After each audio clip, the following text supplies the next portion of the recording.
Muy buenos días a todos y a todas. Agradezco su presencia en este sencillo acto, pero de gran trascendencia humana, espiritual y en el ser que todos somos. A la misma vez les agradezco porque me permiten continuar en el peregrinaje que me encomendara mi maestro, el venerable Satarhat José Marcelli, de ir por el mundo tratando de responder a lo que la vida me pide y enriqueciéndome de todo lo que la vida me da. Muchísimas gracias por estar presentes, por estar vinculados. Bien, iniciemos estos diálogos en la mañana, después de la ceremonia. Si alguien tiene a bien compartir alguna pregunta, alguna experiencia, adelante, por favor, es un buen momento. Saludos a Argentina, a Chile, aquí a México y a donde se... Y lo que se acumule, como dicen por ahí. Bueno.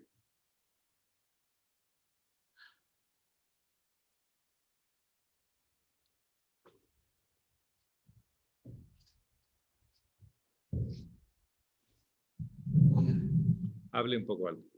Buenos días. En esto de la ceremonia cósmica, pues... Está muy bajito, puede hablar más alto, por favor. Como hombre.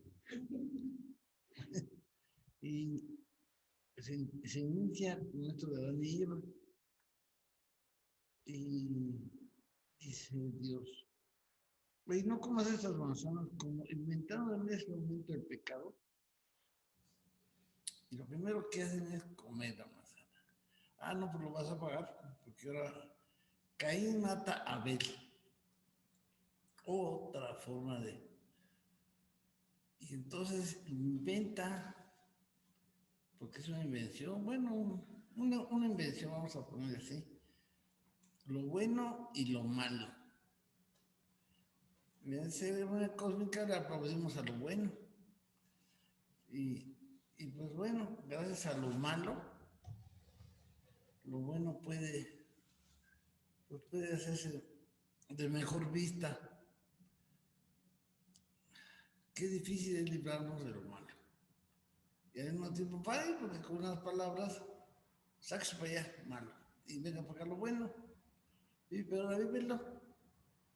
Y vivirlo implica más difícil que decir, sáquese para allá lo malo y véngase para acá lo bueno. Y ahora vamos a esperar lo bueno de su comentario. Bueno, muy bien, gracias. Sí, vamos a tratar de hacer un planteamiento. No es que nadie haya inventado lo bueno y lo malo, es así como le nombramos. Inventamos las palabras. Pero fíjese bien cómo algo bueno se puede convertir en malo y algo malo se puede convertir en bueno. De acuerdo al estándar de moral o de comparación. Si usted tiene un plato limpio, brillante, bien lavado, ¿eso es bueno o malo? Pues es muy bueno tener un plato limpio, pero es malo por si tienes hambre y no ves nada. ¿Verdad? Depende del observador. Si tienes hambre y ves el plato que no hay nada, pues está muy mal esa cosa, ¿no? Ahora, ok, le pones comida, le pones un buen guiso, le pones cosas, comes. ¿Eso es bueno? ¿Que haya comida y que comas? Sí. Pero si no lavas el plato, esa comida que se dejó ahí se convierte en mala, cuando esa comida era buena. Porque se va a llenar de bacterias.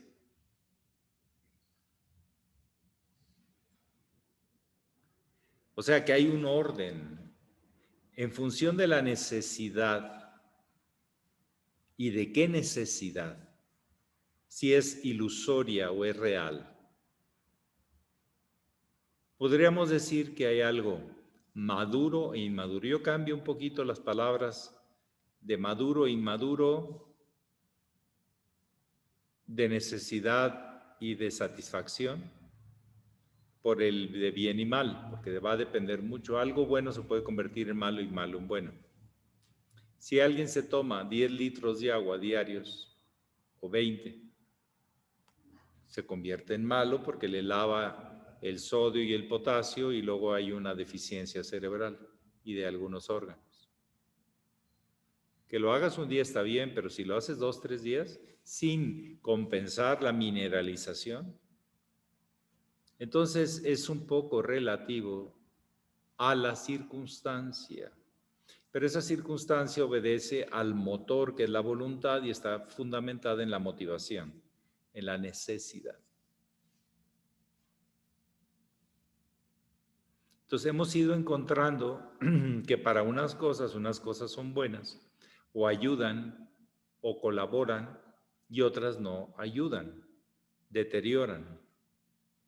Y a eso les llamamos espíritus angélicos y espíritus satánicos. Lo que degrada, separa, divide es satánico. Y no es que sea malo, porque lo reduce a materia prima original. Y lo que construye, aumenta, expande, es bueno. Pero depende también a lo que nos estemos refiriendo. O sea, un poquito como decía el gran filósofo español Ortega y Gasset, el hombre es él y sus circunstancias. O sea, el contexto, la función a realizar.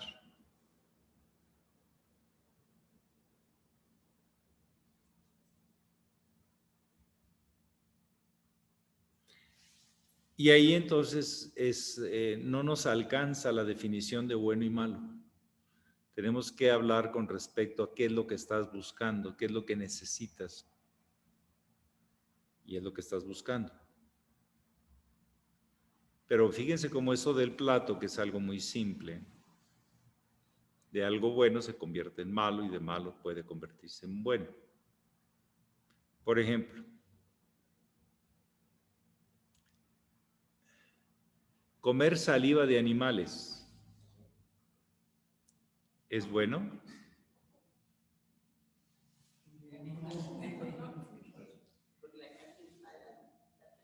Depende. De un perro, pues está lleno de bacterias.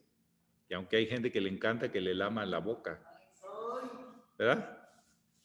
Y las manos, entonces, bueno, tendrá que hacer resistencia a esas bacterias. De ese perro, porque cada perro tiene diferentes combinaciones de bacterias. Y los que toman miel, pues comen muchas babas de abeja, que son enzimáticas, sí, porque las digiere, las azúcares, pero siguen siendo azúcares y les agrega sus babitas que las vuelve enzimáticas. No sé si me explico. Entonces, hay cosas que si no las ubicamos en su contexto y en su impacto, en su resultado, es difícil definir lo que es bueno y qué es malo. Sin embargo, sí podemos ver lo que daña y lo que sana en el tiempo, no como un prejuicio, sino en base a experiencias y la expectativa de que se siga cumpliendo eso es eso.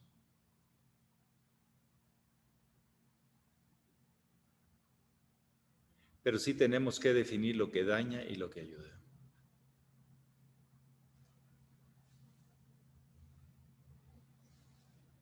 ¿Un estirón de un brazo es bueno o malo? Pues es normalmente malo porque te puedes zafar. Pero luego para ponértelo a colocar la clavícula te tienen que dar otro estirón, entonces es bueno. Entonces, ¿los estirones son buenos o malos? ¿Ok? Sin embargo, si con respecto a una realidad, sí podemos definir lo que daña y lo que sana.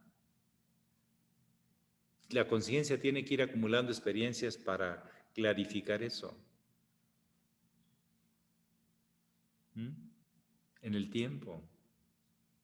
Sino para qué sirve la conciencia, sino para tomar decisiones adecuadas para que todos ganemos algo. Entonces, básicamente se define un criterio entre el bien personal y el bien común.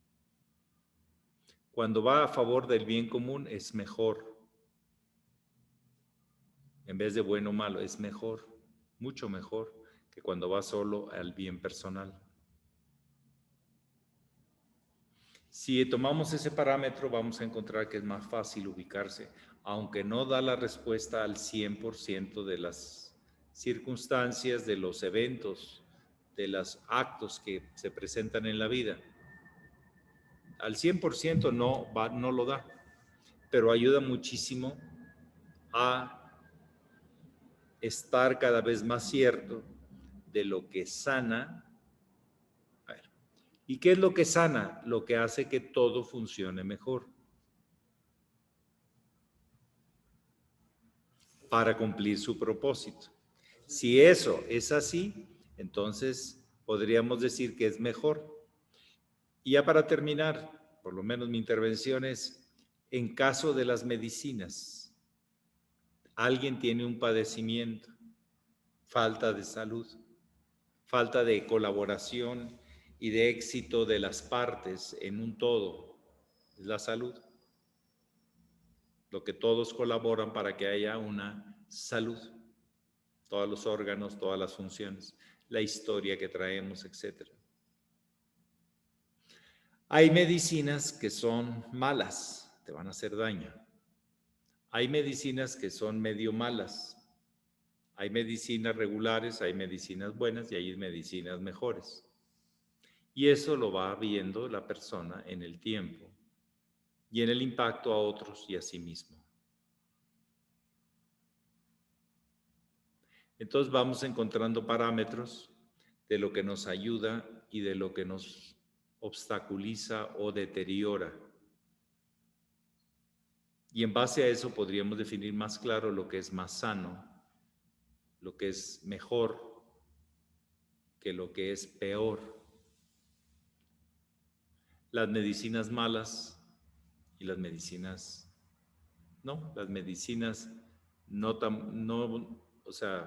dañinas y las medicinas sanadoras. En fin, depende también la circunstancia y el tiempo y las reacciones de la bioindividualidad. Y nos metemos en una sofisticación, pero tenemos que tener ciertos parámetros claros. Miren, la gente intuitiva del campo, no la revuelves. Ellos tienen ya sus conceptos. Eso es malo y eso es bueno. ¿Sí? No, a mí no me venga tanto rollo, tanto cuento. Lo que usted está haciendo es malo. Así son, ¿verdad? La gente intelectual, bueno, déjame ver, cualquier extremo de relativismo del intelectual, que no, que a lo mejor, que es que depende el lugar, depende la persona, depende tantas cosas. Total, hace lo que se le da la gana, se vuelve amoral. Y el otro se vuelve muy rígido en su propio concepto. No, señor, mi abuelo me enseñó esto y así se sigue cumpliendo. Y mi papá, mi mamá también, y así es. Entonces, nos metemos a un terreno que de alguna manera es relativo, pero por una manera es contundente en el tiempo, a base de prueba y error. Las personas tienen que elegir y no pueden siempre estar en la relatividad de que a lo mejor sí, a lo mejor no, a lo mejor quién sabe. Tenemos que integrar esos dos aspectos de abrir el campo, pero por otro lado tener claro lo que sí es válido y lo que no es válido para la salud, el físico, la salud emocional, la salud mental y la salud espiritual. O sea, donde todo funciona mejor. La salud es donde todo colabora para el éxito del todo, del éxito común, del bien común. Es lo que yo podría comentar. Ya lo demás es cuando les toque tomar decisiones, que en todo el día siempre hay decisiones, pues traten de ser más justos, más claros, más ciertos de lo que daña y de lo que ayuda o de lo que sana. Pero no es una invención humana. Si la formamos doctrina así, es una realidad constante para la conciencia. tener que elegir sí o no, o por la derecha o por la izquierda. Y los símbolos y las señales ayudan, pero no son contundentes.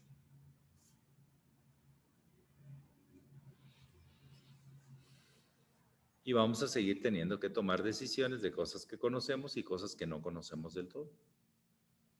Por ejemplo, alguien que va manejando no se mide si sabe llevar un volante y una caja de cambios. Se mide por lo inesperado de la circunstancia y cómo reacciona, ¿o no? Ese sabe manejar porque reacciona correcto y no, a veces no hay tiempo de estar pensando a ver qué voy a hacer. Hay que reaccionar. Depende, hay veces que sí se puede uno pensar en cómo reaccionar. Pero el que sabe manejar sabe enfrentar las situaciones inesperadas. El iniciado es también lo conocido y lo inesperado. Ante eso tiene que responder. Bien, ¿alguna otra pregunta, algún comentario? Adelante. La hermana Zaida pide la palabra Aida, un abrazo hasta Venezuela. y luego Dagoberto y Anar. Un abrazo, maestro. Qué bello verlo nuevamente y saludo a todos los hermanos. Esta hermosura que nos puso ahí, ¿es nieta o hija? Esa es mi nieta bella. Ay, qué chulada. Sí, estoy en casa de ella ahorita. Por eso estoy en conexión, porque ahora yo me mudé a un pueblito y allí casi la señal no se da, pues. Entonces, bueno. Mi pregunta es aquí,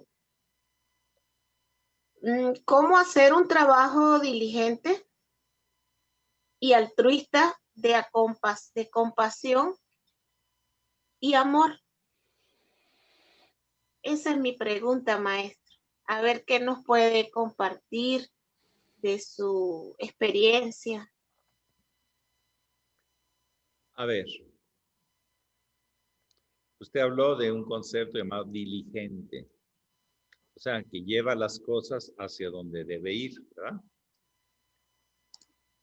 Y habló de la compasión. El tema compasión es un poco complejo, porque hay compasión, sobre todo en el castellano, o en algunos países o culturas, que le dan un matiz de lástima al otro. Tengo compasión, te tengo lástima, o por ahí más o menos. Pero el uso del concepto compasión en el budismo o en algunas culturas espirituales no tiene nunca el sentido de la lástima, pobrecito, de hacer víctima al otro, o yo sentirme la víctima, sino de ser empático, de estar vinculado a lo que se siente, a lo que se piensa. Un poquito lo que decían los apaches, los indios, gente autóctona del norte de América, bueno, que vinieron de Asia, pero vivían en Norteamérica, decían, ponte en los mocasines de tu hermano.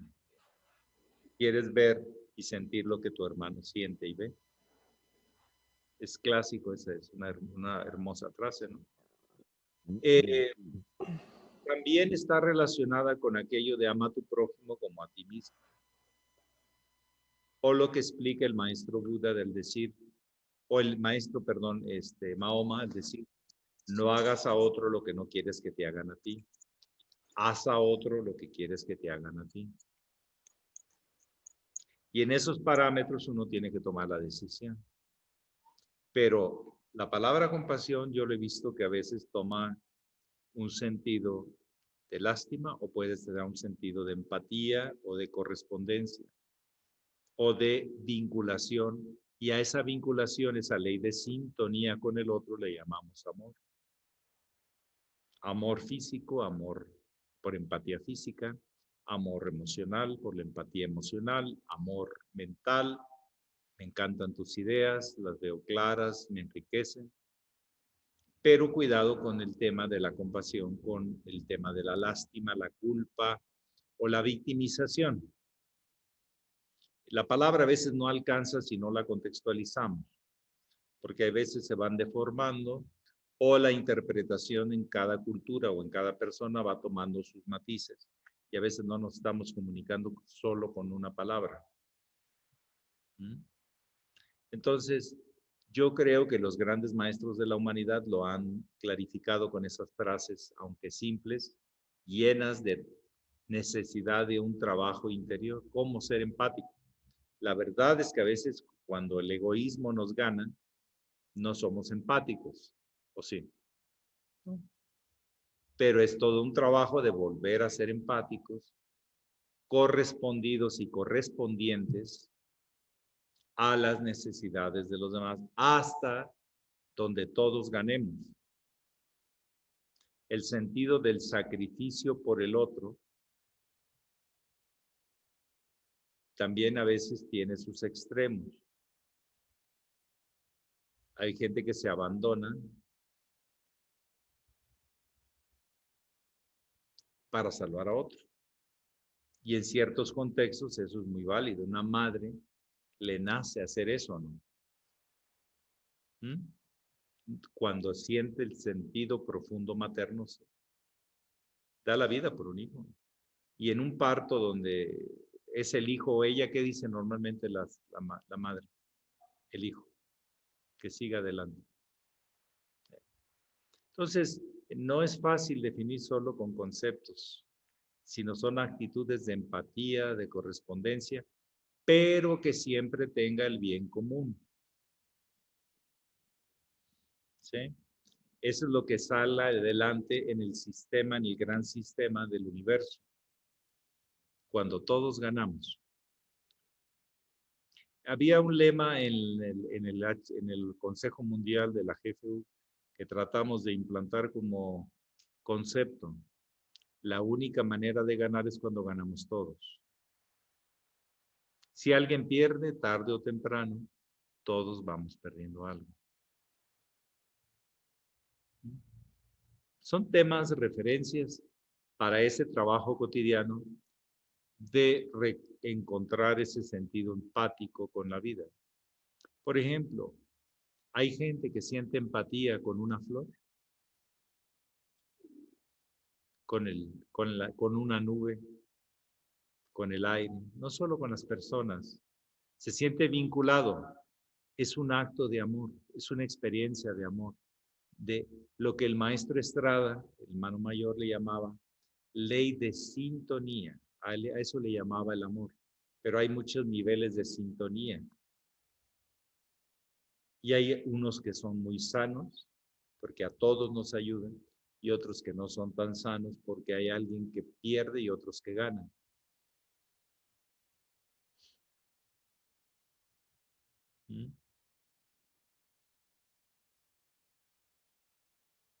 Y eso lleva un espíritu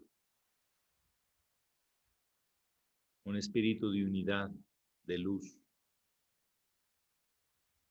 Aquí es el amor universal, llegar aquí. De aquí del ego personal, pasar al amor universal. Y aquí hacia la conciencia universal. ¿Mira?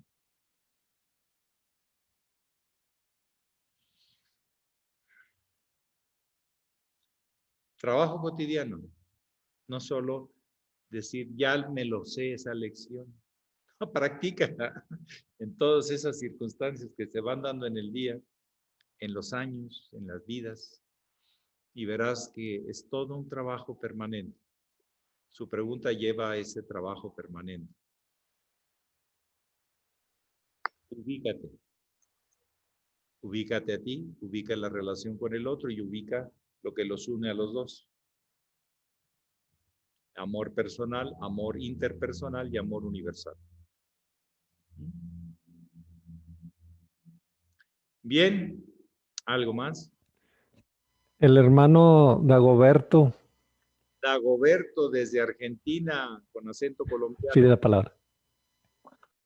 Buenos días, muy honorable. Buenos días a todas y a todos. Maestro, en relación con lo que viene usted hablando hoy, esta mañana, sobre la voluntad, sobre este proceso cotidiano, permanente, la disposición, la motivación.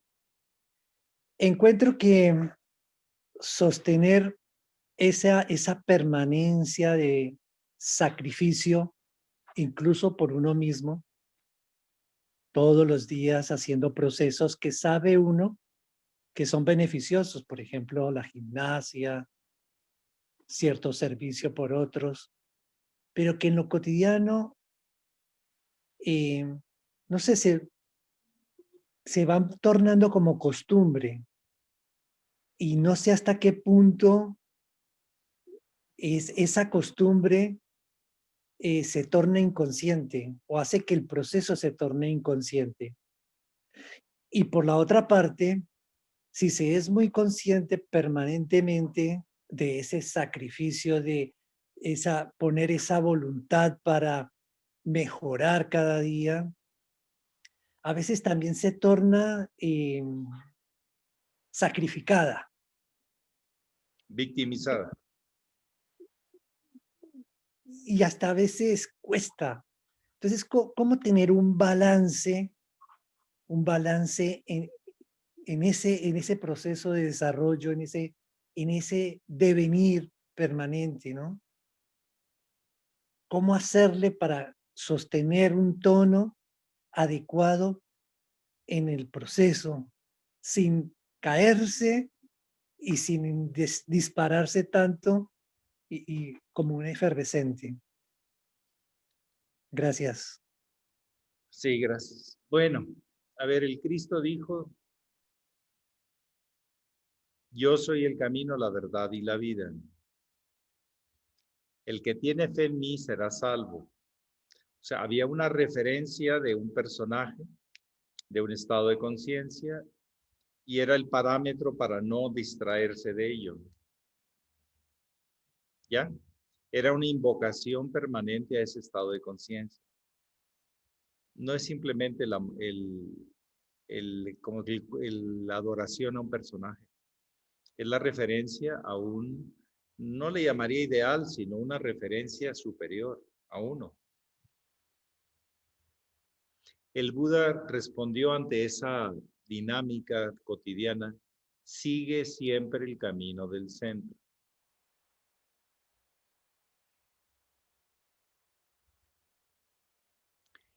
Krishna dijo, en algún sentido esto, tienes que morir para nacer, igual que el Cristo, igual que el Buda.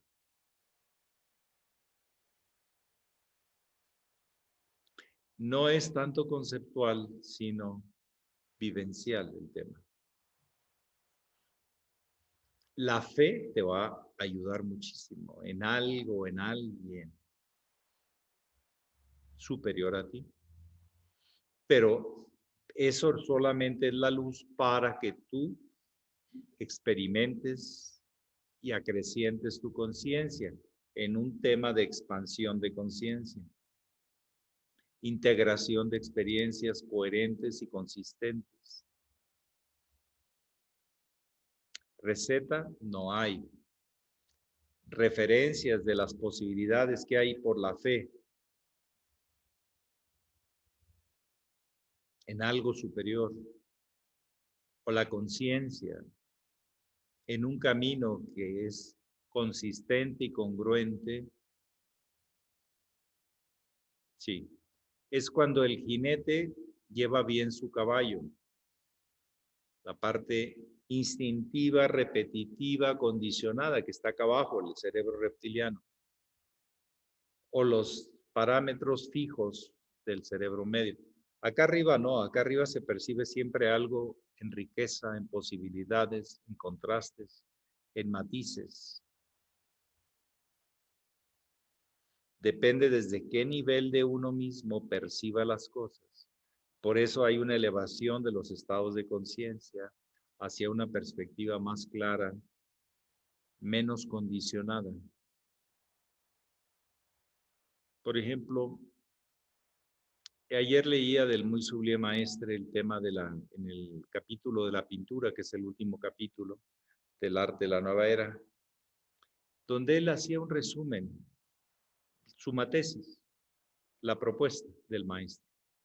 Y decía y reconocía en Van Gogh un hombre simple, un hombre sin tanta concepto en la cabeza, pero lleno de asombro.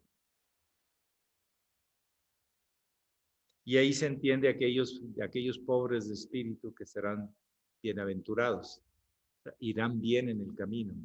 La aventura será buena. Esa nobleza, esa apertura, esa fe, pero esa conciencia, que él la reconoce en Van Gogh. No es un filtro Van Gogh, es una pasión por la luz, por la búsqueda.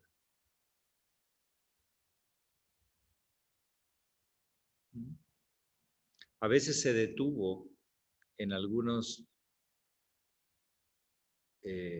paisajes o en algunos ¿qué podríamos? Acontecimientos, pero seguía adelante, hasta que no lograba asimilar lo que pasaba, lo que podía reflejar, no seguía adelante.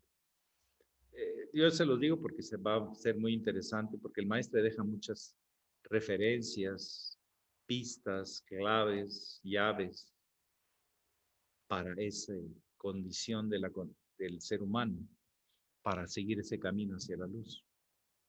Y hasta en eso hace esas referencias. A ver si un día logramos entender que esa nobleza, pureza de corazón es lo que nos va a sacar adelante.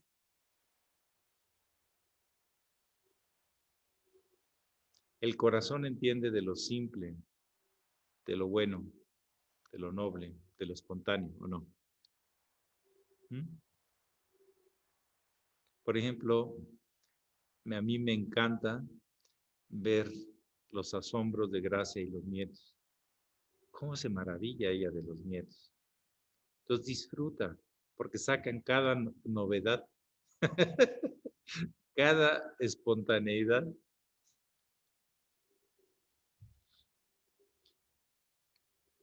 Y esa maravilla en la vida es lo que le da esa chispa espiritual, que no la da la mente.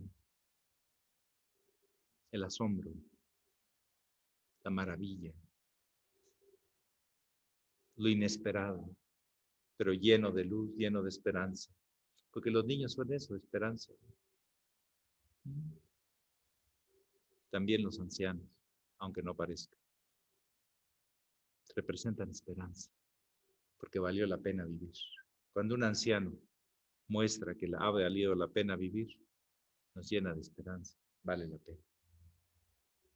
Entonces, a veces se entiende más bien se realiza más por el corazón, por la nobleza, por la pureza, que por muchos conceptos. Porque se abre uno y la natural respuesta viene, sin estarla buscando en ningún libro ni en ningún antecedente del pasado. Nace. El corazón tiene eso que no se cansa de intentarlo porque es su alimento, el tema espiritual. El tema de esperanza, el tema de descubrimiento, el tema de asombro. Un corazón que se asombra es que está vivo. Un corazón que ya no se asombra y todo lo quiere controlar, ya no está vivo. Está nomás en la sobrevivencia. Vivo espiritualmente, me refiero. Es lo que yo podría comentar, que hay cosas que no se pueden definir tanto, porque nos perderíamos en tanto concepto, pero sí en qué parte de nosotros podría nacer la capacidad de respuesta. Y para terminar, yo diría que yo creo que todas las parábolas, como respondía el Maestro Jesús o el Buda, no las tenían planeadas. ¿O sí? ¿Suenan a planeadas? Así como de librito, no. Tenían el corazón abierto y la mente abierta. Y a lo que sucedía respondían a una altura que muchos humanos tenemos que seguir aprendiendo a responder a esa altura. A esa rectitud y a la misma vez esa apertura. A esa benevolencia, o sea, a esa compartir desde el bien a todos, la benevolencia. Y con la vida también, porque la vida es buena, la vida es muy hermosa. Vale la pena seguirle descubriendo tanto, tanto que no se puede agotar en uno y en los demás. Y en cualquier acontecimiento, en una estrella, en una flor, en una hierba, como decía el maestro Whitman, Walt Whitman, hasta una brizna de hierba habla de ti. Hasta la hierba más seca habla de ti. Lo que es insignificante para la mayoría, habla de ti, de la grandeza tuya. Cuando podemos ver en lo simple la grandeza, creo que se resuelve bastante o se va resolviendo en el camino esa empatía que llega a ser trascendencia hacia la unidad algún día o en algunas circunstancias. Bien, Gracia creo que tiene ganas de intervenir sobre la empatía. Ella trabajó mucho la empatía, la escucha empática, la percepción empática. Por favor.